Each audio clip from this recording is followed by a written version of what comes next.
Eh bien, bonjour à nouveau. Alors que nous poursuivons patiemment notre étude sur la réalité des géants qui se dressent devant nous dans nos vies quotidiennes, souviens-toi que nos études actuelles portent le titre « Goliath Must Fall ». Et par Goliath, j'entends tous les défis qui se présentent continuellement dans nos vies, ces géants que nous devons affronter jour après jour. Nous avons déjà examiné la peur et le rejet, et aujourd'hui, je veux parler plus en détail du confort, ce géant de la complaisance qui peut nous freiner et nous empêcher d'avancer. En d'autres mots, voici une question absolument simple et directe. Vous êtes-vous déjà laissé tenter de remettre à plus tard un engagement? Souviens-toi que Jésus est David dans notre histoire, dans cette grande histoire de David et Goliath.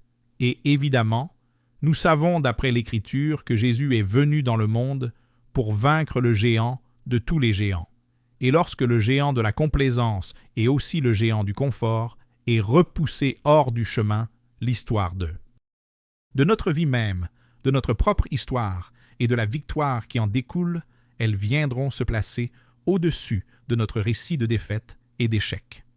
Nous savons donc que Jésus est venu dans le monde pour accomplir ce que nul homme ni chose créée ne pouvait faire. Et Jésus nous a donné cette victoire. Si vous pouvez prendre votre Bible, tournez dans 1 Samuel, chapitre 17. Et aujourd'hui, nous allons examiner ensemble les versets 12 à 14 et d'autres passages qui s'y rattachent aussi. Voici ce qui est écrit maintenant. David était le plus jeune des fils de Jessé, éphraïmite, nommé Jessé, originaire de Bethléem et de Juda. Jessé avait 8 fils à l'époque de Saül. Il était un homme d'un âge avancé. Les 3 fils aînés de Jessé l'avaient accompagné Saül au combat. Le premier-né était Eliab, le deuxième Abinadab et le troisième Shamma. David était le plus jeune des fils de Jessé. Les 3 fils aînés avaient suivi Saül, mais David allait et venait entre Saül et Bethléem pour veiller sur les brebis de son père à Bethléem. On peut donc voir que les 3 frères aînés se trouvent au front pendant que David fait les allers et retours entre le foyer familial et le front pour apporter des vivres et d'autres fournitures. Aujourd'hui, nous n'y pensons pas dans notre temps, car nous envoyons simplement des hommes et des femmes courageux et jeunes à la guerre. Mais à l'époque, les familles soutenaient leurs proches et veillaient sur eux. David était la véritable ligne d'approvisionnement de sa famille, et cela constituait une tâche extrêmement importante d'ailleurs. Regardons maintenant le verset 17 et les suivants. Jessé, fils de David. Jessé, fils de David. Prends cet épha de grains rôtis et ces 10 pains pour tes frères et dépêche-toi d'aller à leur camp. Emporte aussi ces 10 fromages aux chefs de leurs unités. Regarde comment vont tes frères et rapporte-leur des nouvelles rassurantes. Maintenant, souviens-toi bien de ceci, vraiment. David fait son arrivée sur les lieux et c'est d'une grande importance, car il apporte des provisions. Le texte nous indique du grain rôti, du pain, du fromage, etc. C'est d'ailleurs assez bon matériel, et quand on pense à tout cela, il a aussi apporté quelque chose pour le commandant aussi. Ainsi, lorsque David est arrivé au 40e jour, on peut constater que quelque chose a changé. Goliath a finalement rencontré son véritable et unique égal. Mais toi et moi savons aujourd'hui, à ce moment précis, que c'était surtout un écart considérable, parce que David a accompli en un seul jour ce que ses frères aînés et tout le reste de l'armée n'ont jamais pu faire en 1 mois et demi. Et alors, pourquoi donc, selon vous, et pour quelle raison? Eh bien, la réponse semble indiquer que les géants, certains des géants dont nous avons déjà parlé, dans notre cas, malgré les apparences extérieures, ont tellement peur. La mort, l'humiliation et le rejet, précisément là où ils disent « Eh bien, je ne suis ni assez bon ni assez fort ». La complacence occupe ici la première place. Donc, après un certain temps qui passe, la compagnie et tous les Israélites de l'armée iraient également de long en large. Ils se prépareraient à la guerre, et c'est exactement ce que dit ici le texte dans 1 Samuel 17. Ils avaient leurs bottes très solides, leur armure lourde, leurs armes affûtées, leurs cris de guerre retentissants, leurs visages soigneusement peints et leur détermination ferme en direction de Goliath. Mais alors, ils s'arrêtaient pour un instant.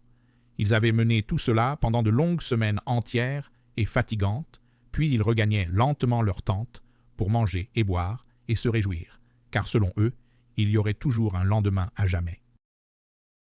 Ils s'étaient tellement habitués à cette formule depuis si longtemps qu'ils s'y étaient peu à peu accommodés, tout en continuant.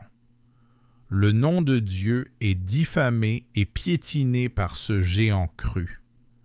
Maintenant, réfléchissez à cela.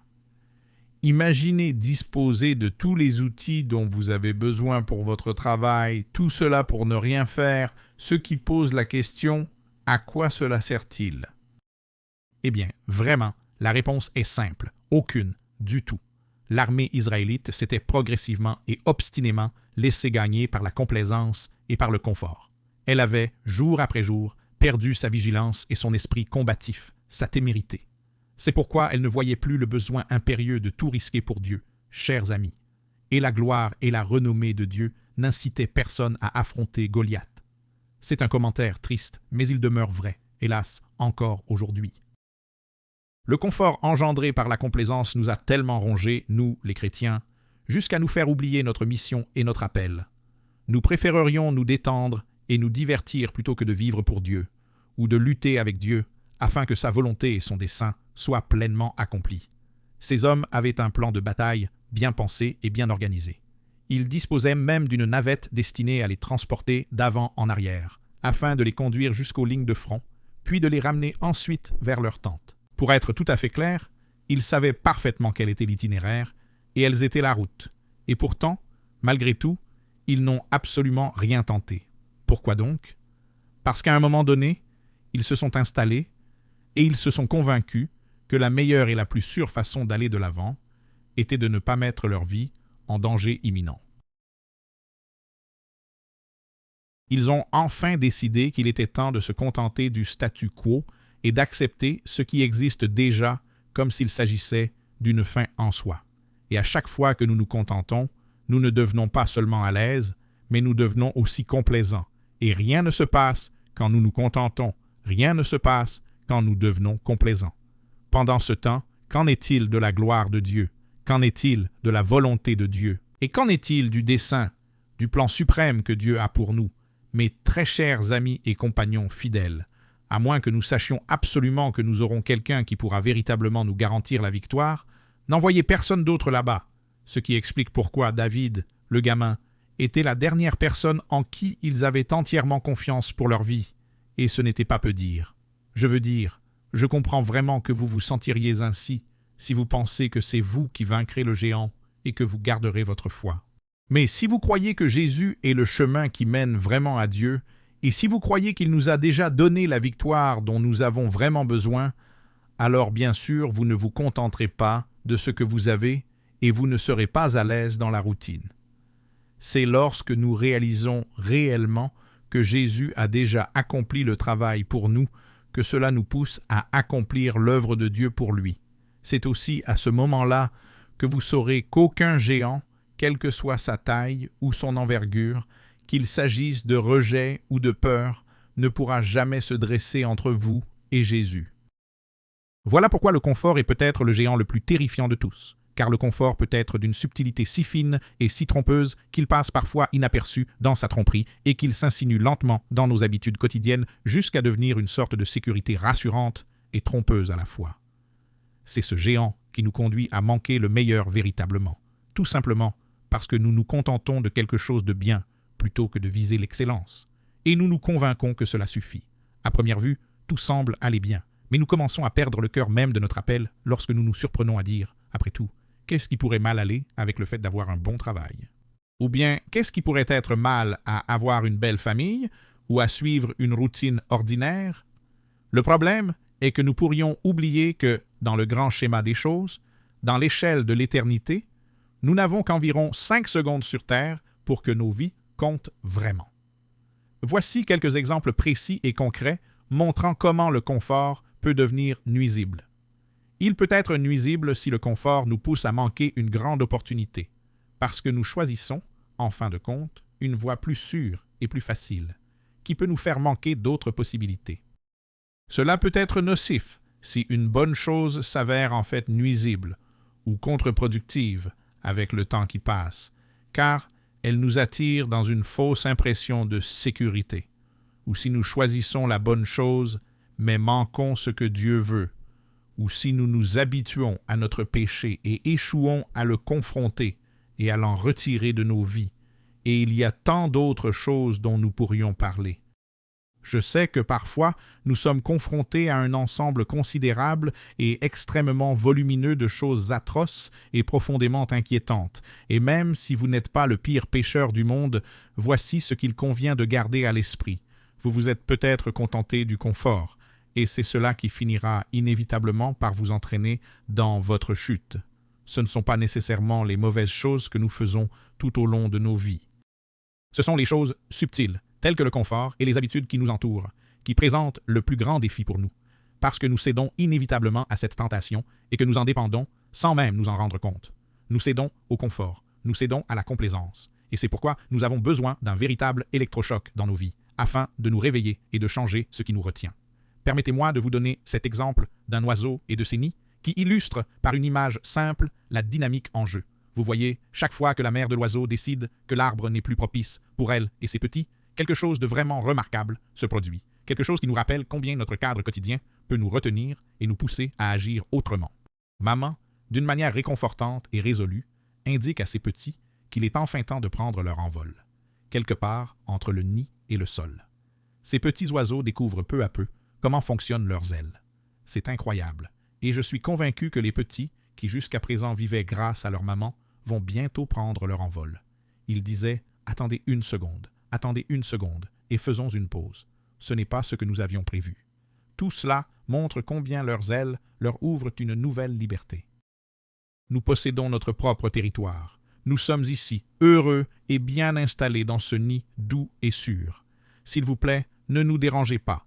Apportez seulement des provisions suffisantes afin que nous puissions vivre au quotidien et que nous nous nourrissions sans souci, et nous nous satisfaisons pleinement de cela.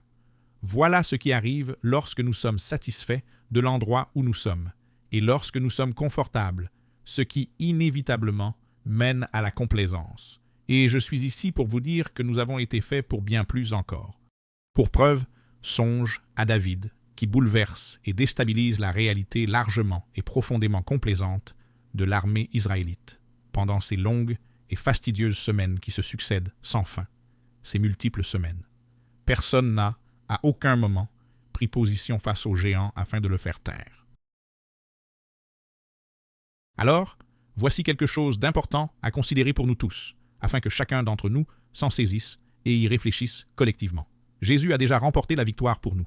Ceci est une image de Jésus et de sa puissance pour nous rappeler sans cesse que cette force divine nous soutient même dans les moments difficiles. Et un nid est une bonne chose. Waouh! Un nid est sûr et rassurant.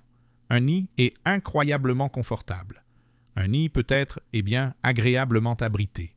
Et tous nos besoins spirituels de bébé sont pris en charge dans le nid, de sorte que rien ne manque autour de nous. Mais si nous n'y prenons pas garde, le géant du confort et de la complaisance nous pousse à rester dans le nid pour toujours, sans jamais en sortir. Peut-être que nous sommes quelque peu inquiets à l'idée de quitter le nid. Pour être tout à fait honnête, rester dans les nids n'est jamais notre ego. Le confort et la familiarité ne sont pas ce vers quoi Dieu nous conduit. Jésus n'est pas là pour faire des va-et-vient tout au long de nos vies, en nous livrant des aliments spirituels pour bébés. C'est pourquoi il est important de se souvenir de la foi. Elle prospère dans l'inconfort, et dans notre cas, dans un inconfort sacré. Mes amis, si vous aimez Dieu et si vous avez confiance en votre salut, ce qui a été rendu possible par la mort du Christ peut vous permettre de prendre votre envol. Cela te permettra de t'envoler vers des cieux plus vastes et d'atteindre de nouvelles perspectives. En fait, tu partiras si tu crois ce que Jésus a déjà accompli sur la croix. Tu quitteras le nid avec tout son confort et tu sortiras courageusement pour Dieu, ouvrant ton cœur à un appel plus grand. Je le sais bien. Voici ce que tu découvriras, pas après pas, jour après jour. Cette chose qui vole, cette chose qui s'envole, est vraiment, vraiment chouette. Et tu diras inévitablement, je suis content de ne pas être resté dans le nid. Je me réjouis vivement car Jésus a accompli tout le travail nécessaire pour moi afin de me permettre d'avancer avec foi et assurance et d'aller de l'avant jour après jour, à présent. Vous vous rappelez sans doute l'histoire du riche insensé, telle qu'elle est racontée par Jésus dans Luc, chapitre 12, versets 13 à 20 et 1. Cette histoire, d'ailleurs, nous parle clairement d'un homme qui possédait énormément de biens et qui envisageait de bâtir des greniers encore plus vastes et encore plus sûrs, pour y entreposer tout ce qu'il avait accumulé au fil des années. Le texte nous dit, et c'est très clair, que vous avez largement du grain mis de côté pour de nombreuses années. Prends la vie du bon côté. Il se dit à lui-même, prends la vie du bon côté, mange, bois et réjouis-toi, goûte au plaisir simple et profite des instants qui passent sans te laisser écraser par des soucis sans fin. Dieu lui dit alors, toi, tu es un imbécile, tu vas mourir, et quelqu'un d'autre qui n'a pas travaillé pour tout cela profitera de ce que tu as réuni. À présent, je ne sais pas grand-chose et je parle avec sincérité, mais j'en sais assez pour te dire ceci. Tu ne voudras pas être cette personne à qui Dieu dira « Tu es un fou ». Vous ne souhaitez pas être ce genre de personne. Rassurez-vous, Dieu est un Dieu généreux. Rassurez-vous, notre Dieu est un bon Dieu. Il n'est pas avare et il n'a pas besoin de nos biens. Il est plein de grâce en tous les égards, mais ce que notre Dieu cherche à faire pour nous, c'est nous aider à comprendre qu'il y a un combat à mener, qu'il y a une course à courir, qu'il existe quelque chose d'une importance éternelle à défendre, pour que nous nous rappelions et considérions que Dieu nous appelle à un but bien plus grand. Mais Dieu sait aussi combien il est facile pour nous de manger un bon repas, de nous détendre avec une boisson gazeuse agréable et d'oublier toute la brièveté de la vie sur terre. Cette semaine, il y a seulement quelques jours de cela, j'ai eu l'honneur d'officier les obsèques d'un membre de longue date de notre congrégation. Elle était membre ici depuis 51 ans, et laissez-moi vous dire qu'elle était l'une des personnes les plus remarquables que je connaisse, et la raison en est qu'elle aimait profondément le Seigneur. Elle n'ignorait pas la brièveté de la vie. Les gens insensés oublient à quel point la brièveté de la vie est réelle et à quel point elle peut passer rapidement. Je parle du fait que nous passons notre temps sur cette terre afin de comprendre notre appel et pourquoi nous existons. Comprendre les géants qui se dressent contre nous et comprendre notre appel à la lumière de ce que Jésus a accompli sur la croix. Je parle aussi de l'influence que Dieu veut partager à travers nous, vraiment. Je parle d'opportunités. Je parle aussi d'avancer sur les sentiers de la justice, pour la gloire et pour le nom de Dieu. Je parle de sortir dans l'obéissance. Je parle de prière et d'action. Voici ce que je sais. Si nos cœurs s'ouvrent largement dans la foi, alors Dieu s'ouvre largement à nous. Si nous sommes prêts à prendre le risque et à aller là où Dieu nous invite, alors Dieu devient le canal par lequel il agit, et nous serons alors profonds et larges à cet égard. Dans la foi, nous sommes invités à entrer dans l'histoire bienveillante et lumineuse d'un Dieu généreux. Nous sommes appelés à nous rassembler autour de la bataille qui nous est présente ici et maintenant. Élevons nos voix et proclamons que Christ a déjà remporté la victoire complète pour nous. Nous sommes appelés à nous approcher de chaque géant qui se dresse devant nous, que ce soit la peur, le rejet, le confort, sans nous laisser intimider. Nous sommes appelés à nous dresser devant ces géants et à les narguer avec courage et à leur dire que les moqueries proférées au nom saint de Dieu prennent fin aujourd'hui, une fois pour toutes. Alors, je veux que tu le dises avec moi, les moqueries et les provocations. Et aujourd'hui, rappelle-toi que jour après jour et semaine après semaine, Goliath sortait sur le champ de bataille, sans relâche, en bafouant le nom sacré de Dieu, et nous sommes ici aujourd'hui pour répondre, comme David, aux moqueries. Et aujourd'hui, pense aussi aux frères de David. Ils avaient tout ce que le monde pouvait offrir. Ils avaient tout, eux. Ils avaient Dieu de leur côté. Nous en garderons la mémoire aujourd'hui même et pour l'avenir. Ils avaient des armes forgées pour la guerre. Ils avaient un cri de guerre. Ils avaient pour mission de se battre. Mais pendant 40 jours, aucun d'entre eux ne bougea pour affronter Goliath afin d'honorer Dieu. Et tu sais pourquoi cela arrive ainsi? Parce que le confort les a rendus profondément complaisants, au point que même le nom de Dieu ne pouvait ranimer leurs esprits. Ils étaient entièrement bloqués par le confort. Ils ne voyaient aucun remède possible dans ce confort. Ils avaient été empêchés d'aller de l'avant par la tentation constante et séduisante de la facilité et du confort matériel. Pire encore, le géant infidèle était celui qui criait les ordres et qui tirait les ficelles et dictait tout sans pitié. Le géant infidèle imposait les termes exacts de cet échange. Goliath, vous l'avez vu, sortait chaque matin et chaque soir et secouait et faisait trembler et rugissait, et les Israélites répondaient « Non, pas aujourd'hui, pas encore. » Ce n'est pas seulement dangereux, c'est bien trop dangereux ici. C'est trop inconfortable ici aussi. Allons déjeuner maintenant. Restons dans les tentes où c'est sûr, car si nous manquons de provisions, quelqu'un arrivera avec plus pour tout le monde. Peut-être que nous recommencerons demain, et c'est là que le gamin deviendra le sauveur pour nous tous. Nous connaissons David. Quand il est arrivé, il a dit des choses que personne n'avait jamais dites auparavant. Quand David est arrivé, David a dit « C'est tout à fait fou. Cela se termine aujourd'hui même. » Ce qui ne s'est pas passé au cours des 40 derniers jours va tout simplement se produire dans les 40 prochaines minutes qui viennent. David disait, et le Christ nous dit aujourd'hui, à chacun d'entre nous, comment peux-tu vivre ainsi, toi qui es pris dans le défaitisme et la facilité, défait et à l'aise? J'ai déjà gagné le combat, et par conséquent, cesse immédiatement de t'inquiéter et de craindre ce que l'homme ou les circonstances dictent sur ta vie et ton avenir. Ici et maintenant. Je te couvre, je te soutiens sans faillir, et je resterai à tes côtés, quoi qu'il arrive. Dieu nous dit que le combat est déjà gagné. Je veux que tu avances avec moi dès maintenant. Viens marcher à mes côtés aujourd'hui même. Je sais que tu te sens appelé à te lever et à prendre courage, et je promets d'être avec toi dans chaque pas que tu feras. Ne tarde pas. La vie est courte. Ne gaspille pas tes jours, ne les gaspille pas inutilement.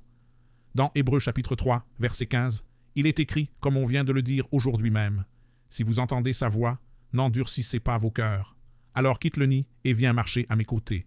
Je vous laisse ici, avec ce passage sacré des Saintes Écritures, extrêmement familier, tiré du livre d'Ésaïe, chapitre 40, versets 28 à 31, car il est désormais grand temps pour nous de cesser de nous sentir à l'aise dans le nid.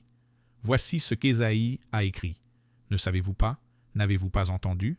Le Seigneur est l'Éternel Dieu, le Créateur des extrémités de la terre. Il ne se fatigue ni ne se lasse jamais, et il comprend parfaitement, et son entendement est infini. Nul ne peut comprendre. Il donne de la force à ceux qui sont épuisés et augmente la puissance des faibles. Même les jeunes se fatiguent et se lassent, et les jeunes hommes trébuchent et tombent. Mais ceux qui mettent leur espoir en le Seigneur renouvelleront leur force. Ils prendront leur envol sur des ailes comme des aigles. Ils courront sans s'épuiser et sans se fatiguer. Ils marcheront et ne faibliront pas. Rassurez-vous dans cette réalité qui nous entoure et dans laquelle nous vivons, ici et aujourd'hui. Rassurez-vous, car la complaisance et le confort diront qu'il y aura toujours un autre moment, ailleurs peut-être, pour chacun d'entre nous. Mais l'urgence qui anime l'œuvre de Jésus nous dit que c'est vraiment maintenant le meilleur moment. Cela conclut donc notre 3e leçon de cette série, intitulée « Goliath must fall », et celle-ci est bien sûr centrée sur le confort. Que Dieu vous bénisse et